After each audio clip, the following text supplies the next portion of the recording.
오늘 말씀은 요한복음 5장 26절입니다. 아버지께서 자기 속에 생명이 있음 같이 아들에게도 생명을 주어 그 속에 있게 하셨고. 아멘.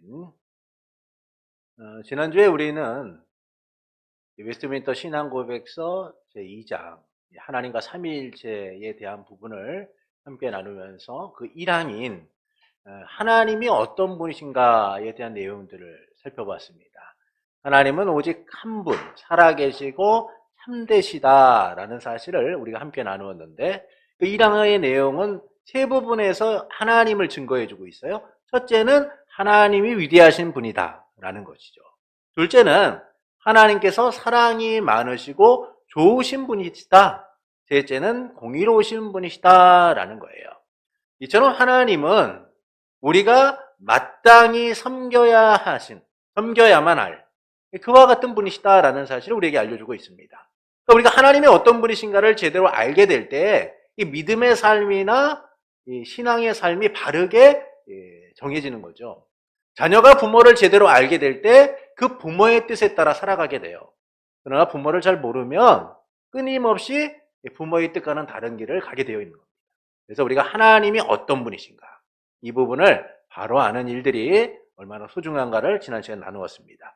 오늘은 이제 2항과 3항을 나누게 되는데요. 2항은 왜 우리가 하나님께 예배해야 하는가라는 사실을 알려주고 있어요. 왜 우리가 하나님께 예배해야 되는가. 그러면서 우리가 예배하는 그 하나님이 어떻게 삼위로서 계시는가라는 사실을 알려주고 있습니다. 우리가 2항을 좀 보겠습니다. 한번 읽어보시겠습니다. 하나님은 본질적으로 그리고 스스로 완전한 생명과 영광과 가지고 계시다. 그는 본질에 있어서 그리고 자기에 대하여 홀로 완전히 자족하신다. 그래서 그는 자기가 만드신 피조물의 도움을 필요하지 않으시며 그들에게서 아무 영광도 얻지 않으시고 다만 자신의 영광을 피조물들 안에서 그것들에 의해서 그것들 위에 나타내실 분이다. 자, 여기까지 보시면 하나님이 어떤 분이신가, 홀로 완전히 자족하신다라는 사실을 말씀해주고 있어요. 이것은 하나님께 우리가 왜 예배를 해야 되는가라는 사실을 알려주고 있는 거죠. 하나님이 홀로 완전히 자족하신다라는 것은 사람이 무엇인가를 보태거나 더할 수 없다라는 사실을 우리에게 알려주고 있는 겁니다. 다만 자신의 영광을 피조물들 안에서 또한 그것들을 위해서 그것들 위해 나타내실 뿐이다라고 말씀해주고 있는 것이죠. 이는 하나님께서 부족함이 없음을 분명하게 하신다라는 거예요. 그렇게 우리는 하나님께 무엇을 드릴 수 있다라는 착각을 해서는 안 된다라는 겁니다. 이는 하나님께서 부족함이 없기 때문이죠. 근데 우리는 어떻게 생각합니까? 마치 우리가 하나님께 받은 것에 대하여 또는 하나님이 우리에게 베푸신 은혜에 대하여 무엇인가를 해야 될 것처럼 많이들 생각을 한다라는 거예요. 자신의 삶을 통하여 하나님께 영광을 돌려야 한다거나 또는 하나님께 보답을 해야 된다라는 많은 착각들을 합니다. 그러나 이것은 우리의 생각일 뿐이지 하나님께서는 우리의 것들을 받으셔야만 그분의 부족함이 채워지시는 게 아니다라는 거예요. 사람들은 어떻습니까? 받은 만큼 돌려줘야 되잖아요. 그렇지 않습니까? 결혼식을 하면 축의금을 받으면 받은 만큼 돌려줘야 돼요. 받은 만큼 돌려주지 않으면 어떻습니까? 나는 10만 원 했는데 5만 원만 돌려주면 우리한테는 얘기를 안 해도 욕을 하거나 또는 관계를 끊어버리죠. 뭐 가끔 인터넷상에 글을 보면은 친구한테 자기는 20만 원 했는데 이 친구는 자기한테 10만 원밖에 안 했다. 이런 친구는 어떻게 해야 하나요? 그러니까 사람들이 쭉 달아요. 관계를 끊으십시오. 친구가 아닙니다. 받은 만큼 돌려줘야죠. 양심이 없네요. 뭐 이렇게들 하더라고요. 근데 이런 마음들이 우리 가운데 있는 거예요. 우리도 하나님께 받은 만큼 무언가를 돌려드리지 않으면 안 된다라는 생각을 하며 살아가는 겁니다. 그러다 보니까 우리가 그 하나님이 주신 은혜에 대하여서 어떤 생각을 갖고 있냐면 내가 받았으니까 하나님께 이만큼 돌려드려야지 라는 생각을 한 거예요. 그러니까 이게 바로 구원의 문제와 연결되면서 어떻게 우리 안에 드냐면 나 정말 구원 못 받으면 어떡하지? 내가 하나님께 해드린 게 아무것도 없는데 내가 정말 주님이 원하시는 대로 제대로 살지 못했는데 이런 고민들을 하게 되는 겁니다. 근데 주님은 우리에게 받은 만큼 내놓으라고 하시는 분이 아니에요. 받은 만큼 내놓으라고 하시는 분이 아닙니다. 왜냐하면 하나님은 그분의 부족함을 우리 가운데 채우라고 말씀하시는 분이 아니기 때문이죠. 그분은 홀로 완전히 자족하신 분이기 때문이에요. 그래서 하나님께서는 우리의 삶이, 우리의 모습이 때로는 형편없고 부족하다라고 할지라도 우리를 하나님의 선하신 뜻 가운데로 인도하시는 겁니다. 부모가 자녀들의 모습을 보면서 부족함이 있음에도 그 자녀를 기꺼이 받아들이잖아요. 그리고 그 자녀의 부족함을 채우고자 하잖아요. 그때 부모의 마음에 내가 이만큼 했으니 너도 이만큼 해 라고 생각하면서 그렇게 자녀를 갖다가 돌봅니까? 그렇지 않아요. 하나님은 오늘 우리에게 그분이 은혜를 베푸시는 것들에 대하여 자녀로서만 살기를 원하시고 있는 거죠. 만약 여러분 재벌들에게 우리가 가진 전 재산을 준다고 생각해 보십시오. 그 재벌이 기뻐하겠습니까? 수십조를 가진 이에게 우리가 갖고 있는 몇 억 또는 우리가 갖고 있는 몇 천만 원을 준다고 해보세요. 그 사람이 이렇게 큰 돈을 저에게 주십니까? 너무나 감사합니다. 당신과 같은 사람이 없어요. 그렇게 할까요? 그 사람들의 생각에는 그럴 거예요. 이거 뭐 있으나 마나한 거 이거 가지고 뭐 해? 이런 생각밖에 안 들 거예요. 여러분 어떤 것을 가치 있게 쓰기 위해서는 그 가치를 인정할 수 있는 사람에게 써야 돼요. 나보다 못한 사람에게 베풀 때 그 사람은 그 가치를 소중하게 여기는 거예요. 근데 나보다 더 많은 걸 갖고 있는 사람한테 내가 가진 가치를 내어놓으면 그 사람이 그것을 인정하겠느냐? 그렇지 않다라는 것이죠. 지금 오늘 우리가 하나님 앞에 드리는 일들에 대하여서도 내가 이만큼 드리면 하나님이 기뻐하시겠지? 내가 이만큼 하면은 하나님이 좋아하시겠지?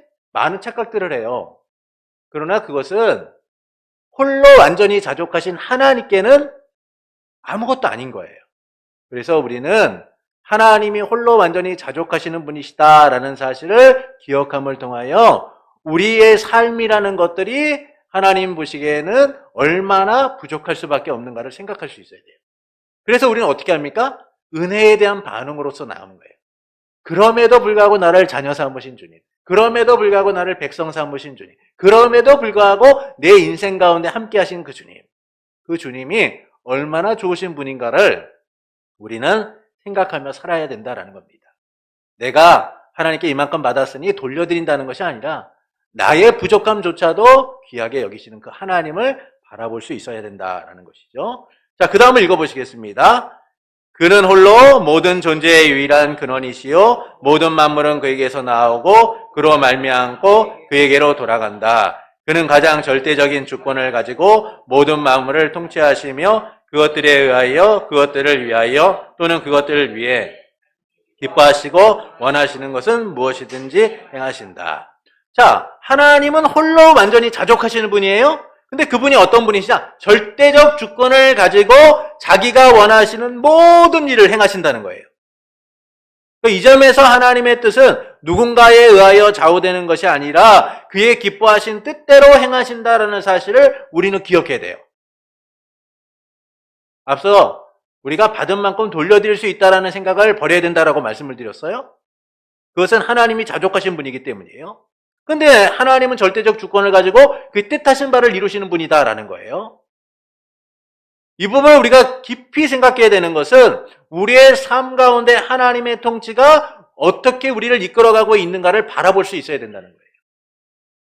결국 이 이야기는 하나님의 통치 아래 살고 있는 우리의 삶이 얼마나 견고한가라는 사실을 이야기해주고 있는 거예요.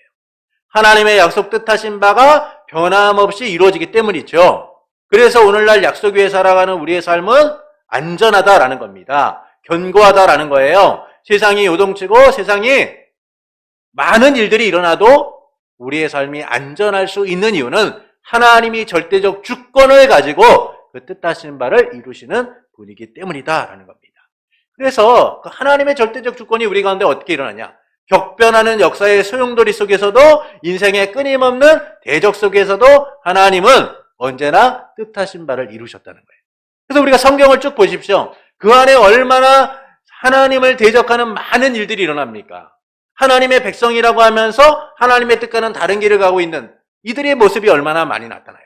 그럼에도 불구하고 하나님은 인류 구원을 위한 그 하나님의 뜻하신 바를 이루셨다는 것이죠. 그 대표적 사건이 예수님의 십자가의 죽음이죠. 예수님의 십자가의 죽음은 세상 사람들이 보기에는 어떤 죽음입니까? 저주받은 죽음이고 무기력한 죽음이고 소망이 없는 죽음이에요.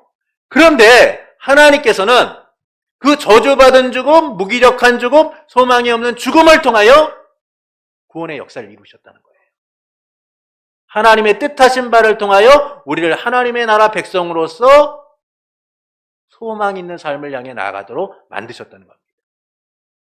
이것이 바로 하나님의 뜻하신 바가 어떻게 우리의 삶 가운데 구체적으로 이루어지고 있는가를 보여주고 있는 것이죠.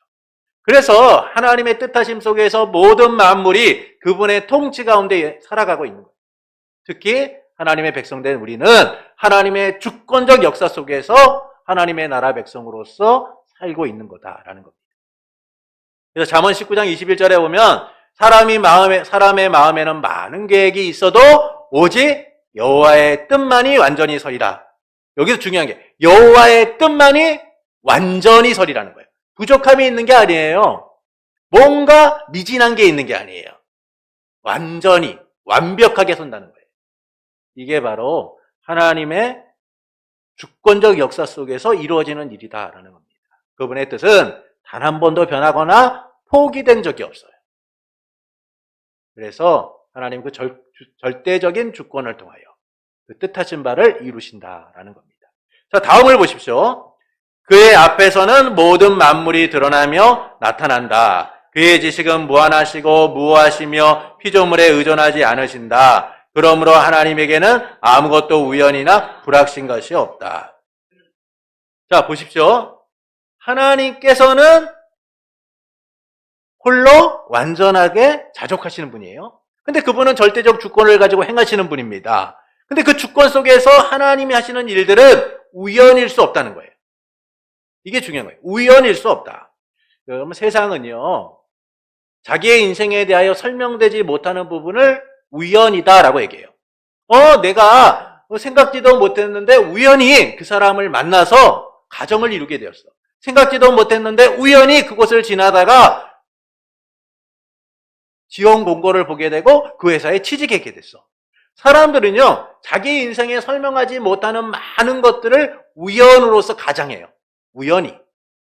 그러나 하나님에게는 우연이 없어요. 하나님은 필연적인 존재이시며 모든 것을 하나님의 뜻 가운데 이루시는 분이다라는 겁니다. 그래서 하나님에게는 우연이나 불확실한 것이 없는 거예요. 모든 것이 선명하게 드러나고 모든 것이 하나님의 뜻 가운데 이루어지기 때문인 겁니다. 그래서 어떤 것도 우연으로 존재할 수 없다라는 것이죠. 또한 하나님 앞에서 우리는 아무것도 숨길 수도 숨을 수도 없다라는 사실을 말씀해주고 있어요. 우리는 마치 하나님이 없는 것처럼 하나님의 눈을 피하고 살아갈 수 있는 것처럼 불법을 행할 때가 있어요. 예전에 그 논이나 이런 데 가보면은 볕단을 이렇게 쌓아놓으면은 꽁이 머리를 갖다 그곳에 박고 엉덩이만 드러내고 있는 그런 모습들을 보신 적이 있을 겁니다. 우리의 모습이 그래요. 하나님이 모르시겠지, 하나님이 못 보시겠지라고 생각하면서 그렇게 머리를 박고 모든 것을 드러내고 있는 그런 모습일 때가 많다는 거예요. 아담과 하와가 범죄하였을 때를 생각해 보십시오. 그들은 하나님 앞에 범죄하고 하나님 앞에 원수된 자가 되었어요. 근데 그들이 어디에 숨습니까? 하나님의 음성이 들리자 하나님이 못 보실 거라고 생각하고 나무 사이에 숨어버려요. 그러나 하나님께서는 다 아시죠. 여러분, 우리의 마음의 생각과 우리의 모든 행위까지 하나님께서는 감찰하시고 아시는 분이다라는 거예요. 그분이 어떤 분이십니까? 전지하시고 모든 것을 아시고 전능하시고 모든 것을 행하시는 분이시다는 거예요. 공간과 시간을 초월하여 뜻하신 바를 이루시는 분이다라는 것이죠. 그래서 하나님께서는 모든 것을 알고 살피시는 거예요. 그래서 우리는 항상 하나님 앞에 있다라는 사실을 기억하고 살아야 돼요. 지금 내가 살아가는 모든 순간순간마다 때로는 그것이 밤이건 때로는 그것이 낮이건 항상 하나님 앞에 있다는 사실을 기억하고 살아가야 된다는 겁니다. 그분은 어떤 분이시냐? 인생을 감찰하시는 분이시기 때문이다 라는 거예요. 자, 다음을 읽어보겠습니다. 그는 그의 모든 계획과 모든 사역과 그의 모든 명령에 있어서 가장 거룩하시다. 천사들과 사람들과 기타 다른 피조물들은 어떠한 경배나 봉사나 순종이든지 그에게 드리는 것이 마땅하며 그는 그런 것들을 받기를 기뻐하신다. 자, 하나님께서는 거룩하시다라고 말씀해주고 있어요. 자, 그분의 거룩함은 어떤 악이나 불순한 의도가 포함되어 있지 않다는 거예요. 그 자체로 선하고 거룩하시다라는 겁니다. 그래서 그분의 모든 계획과 모든 사역과 모든 명령이 거룩한 거예요. 선한 거죠. 이처럼 거룩하신 하나님께서는 우리에게 또한 거룩하기를 원하시는 거예요. 여러분, 하나님께서 천지를 창조하시고 세상을 보실 때 뭐라고 말씀합니까? 하나님이 보시기에 좋았다. 이 좋았다라는 단어가요, 선하다라는 뜻이에요. 그러니까 하나님이 만드신 이 세상은 선해요. 근데 이 선한 세상이 왜 이렇게 악으로 가득하느냐? 왜 이처럼 악으로 들끓고 있느냐? 그것은 인간의 부패함 때문이죠. 인간의 죄로 인해서예요. 그러나 이 죄가 많은 가운데서도 하나님은 그분의 선하신 뜻을 이루어 가시는 분이다라는 거예요. 이런 하나님이시기 때문에 우리는 그분께 경배와 봉사와 순종을 행해야 된다라는 겁니다. 그분은 어떤 분이십니까? 홀로 완전히 자족하신 분, 모든 존재의 원천이시고 모든 인생을 감찰하시는 분이에요. 그리고 마지막으로 모든 것 위에 가장 거룩하신 분이시기 때문인 겁니다. 그래서 그분의 모든 계획과 모든 행동과 모든 일들이 선하게 나타나게 되는 것이죠. 3번을 보시겠습니다.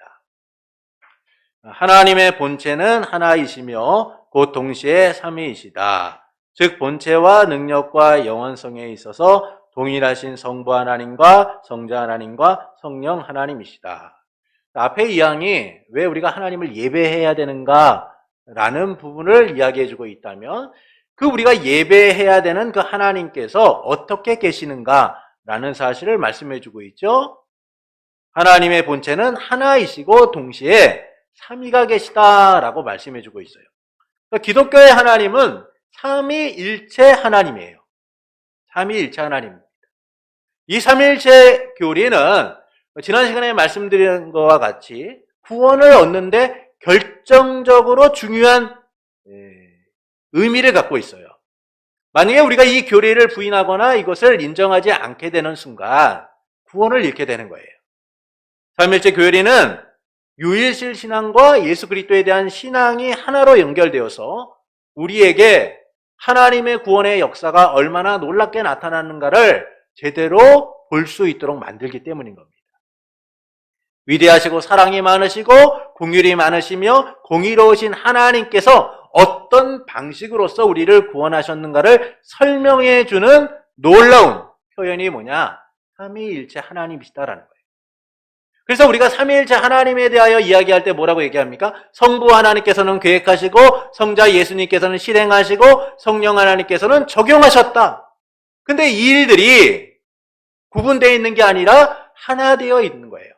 그리고 이 모습을 우리가 어떻게 발견하냐 하면 하나님께서 태초에 천지를 창조하셨다라고 할 때 그 창조의 역사를 이렇게 설명합니다. 하나님이 태초에 천지를 창조하시니라. 땅이 어둠으로 가득하고 수면 위에 하나님의 영이 운행하셨다. 그리고 하나님께서 어떻게 말씀하세요? 말씀으로 만드셨다. 이것을 요한복음 1장에서는 말씀이신 하나님이 성부 하나님과 천지를 같이 창조하시고 이 땅 가운데 나타나셨다라고 설명해 주고 있어요. 그러니까 천지 창조의 역사는 성부 하나님과 성자 하나님과 성령 하나님이 함께 이루시는 일이죠. 우리의 구원도 마찬가지입니다. 성부 하나님과 성자 하나님과 성령 하나님께서 함께 그 일을 행하시기 때문에 우리는 그 은혜들을 누리고 살아간다는 거예요. 그래서 우리가 하나님, 삼위일체 하나님에 대하여 어떻게 이해를 해야 되냐면 본체는 하나시고 동시에 삼위로 계시다라는 사실을 이해해야 됩니다. 근데 사실 이게 참 어렵죠. 하나님께서 한 본체신데 삼위로 계신다라는 것은 사실 신비로운 이야기예요. 우리의 지식으로는 이해가 안 됩니다. 그래서 이 부분을 우리가 지식적으로 이해하려고 해서는 안 돼요. 그냥 믿음으로서 받아들여야 돼요. 그 삼위 하나님께서는 본체와 능력과 영원성에 있어서 동일하신 분이다라는 것이죠.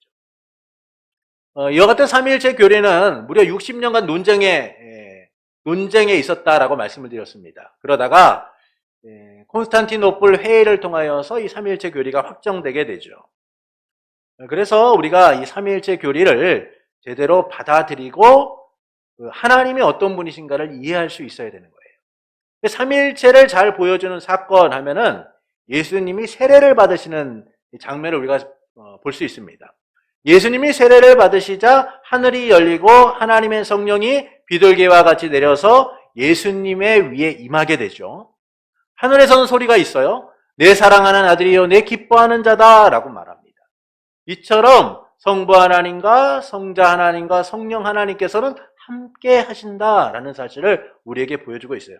사실 성경에서는요, 삼위일체라는 말이 없습니다. 그래서 어떤 사람들은 그렇게 얘기하죠. 아니 성경에서도 없는 왜 삼위일체를 이야기하느냐? 이거 비성경적인 거 아니냐? 라고 말하는 이들도 있어요. 그러나 성경은 분명하게 이 삼위일체에 대한 근거를 이야기해주고 있다는 겁니다. 앞서 말씀드렸던 예수님이 세례를 받는 장면이라든지 또 사도 요한은 이렇게 얘기하죠. 본래 하나님을 본 사람이 없었는데 아버지 품속에 있는 독생하신 하나님이 나타나셨다라고 설명해 주고 있어요. 또한 예수님께서는 이렇게 말씀하십니다. 나와 아버지는 하나다. 나와 아버지는 하나다. 제자들에게 모든 족속으로 제자를 삼아 아버지와 아들과 성령의 이름으로 세례를 주라라고 말씀하죠. 이처럼 성경에서는 삼위일체라는 단어가 나오지는 않지만 성부와 성자와 성령께서 하나이심을 증명해주고 있어요. 예수님께서도 아버지와 내가 하나라고 말씀하시는 그 표현을 통하여 삼위일체의 근거를 제시해주고 계시다라는 거예요. 다음을 보시겠습니다. 성부는 아무에게서도 나시거나 나오지 않으시고 성자는 성부에게서 영원히 나오셨고 성령은 성부와 성자에게서 영원히 나오신다. 그러니까 여기서 나오신다라는 표현은 지극히 성경적인 표현이다라고 말할 수 있어요. 그러니까 위의 내용에 삼위의 상관관계를 표현해주는 아주 중요한 것이다라고 말합니다.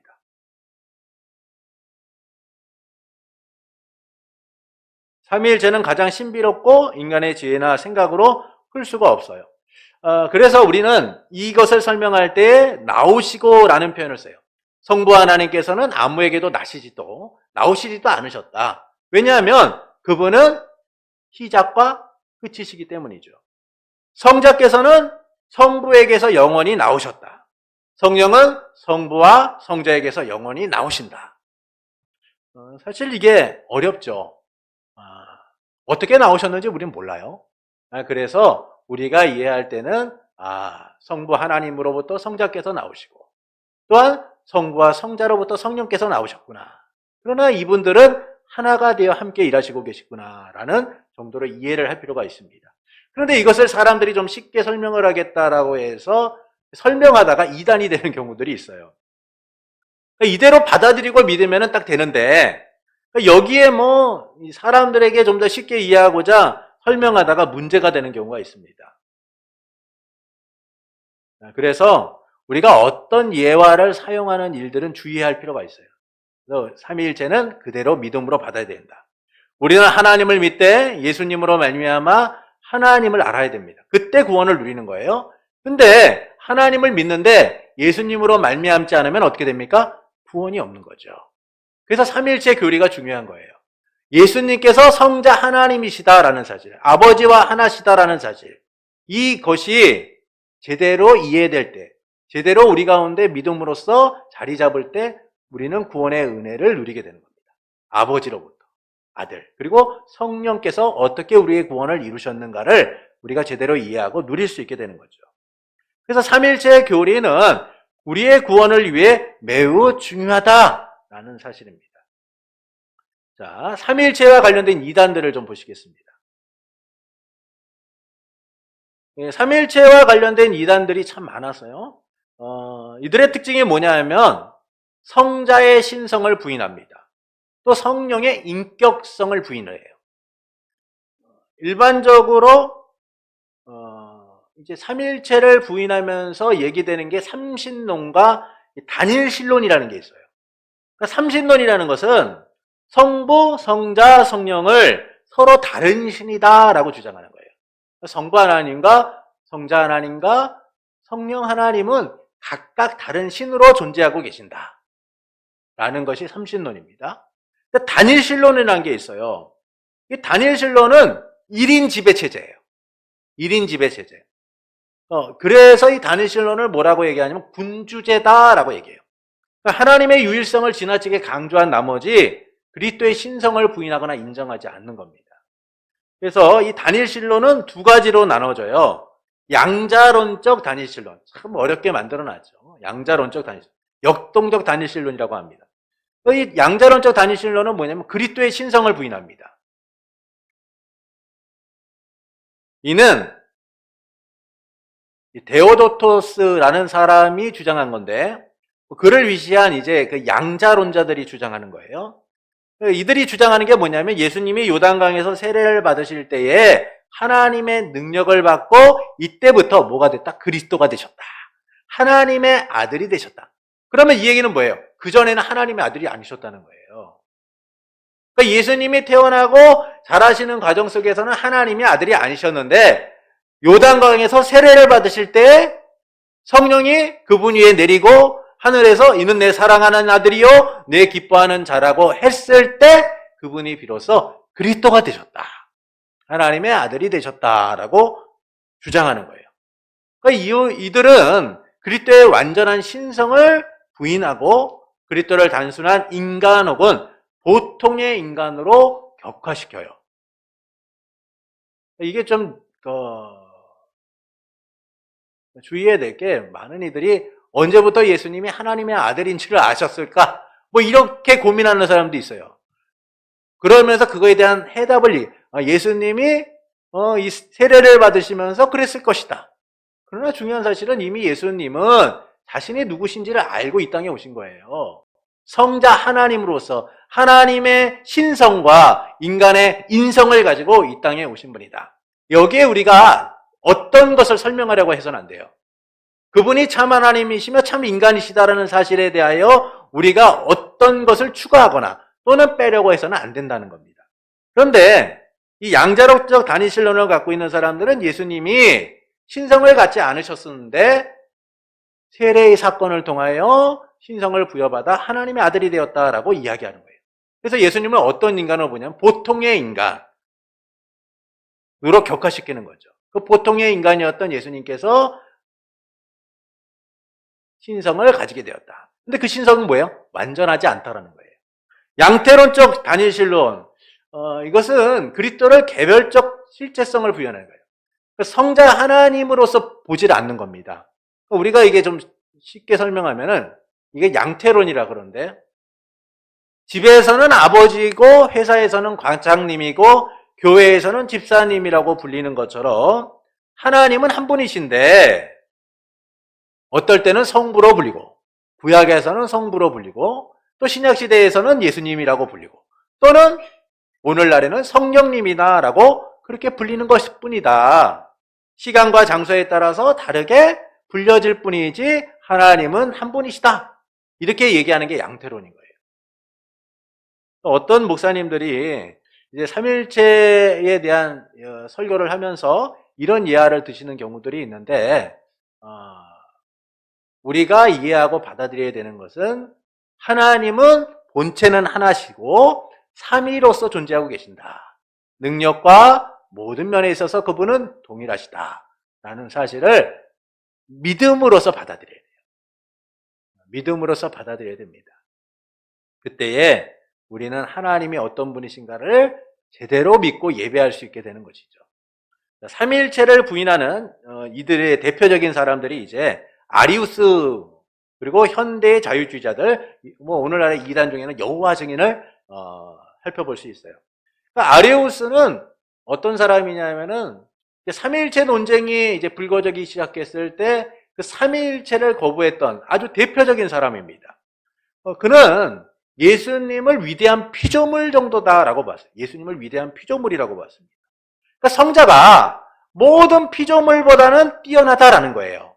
왜 뛰어나냐면 하나님께서 이 세상을 만들기 전에 최초로 만든 피조물이 뭐냐? 예수님이다라는 겁니다. 그래서 원조가 사람들에게 인정받는 것처럼 예수님이 모든 피조물의 원조격이기 때문에 예수님이 피조물로서 위대한 피조물이다라고 얘기하는 거예요. 그런데 하나님은 아니다라는 거예요.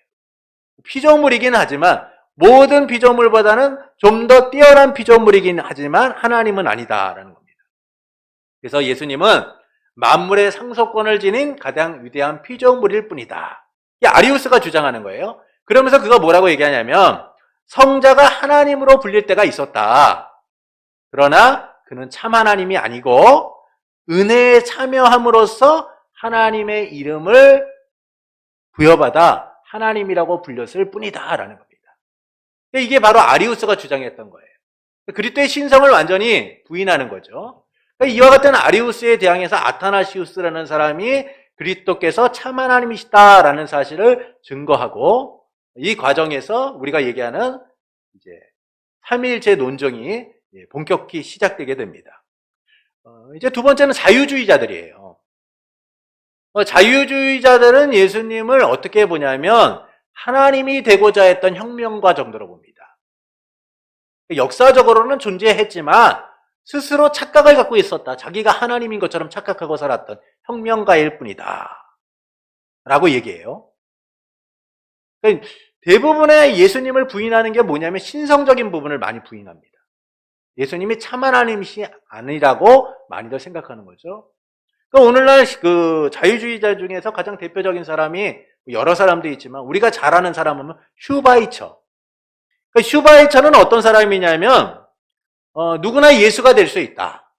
예수님은 역사적인 사람이라는 사실은 내가 인정한다. 그러나 예수가 어떻게 특별하거나 대단한 것이 아니라 누구나 예수가 될 수 있다라고 그가 주장을 해요.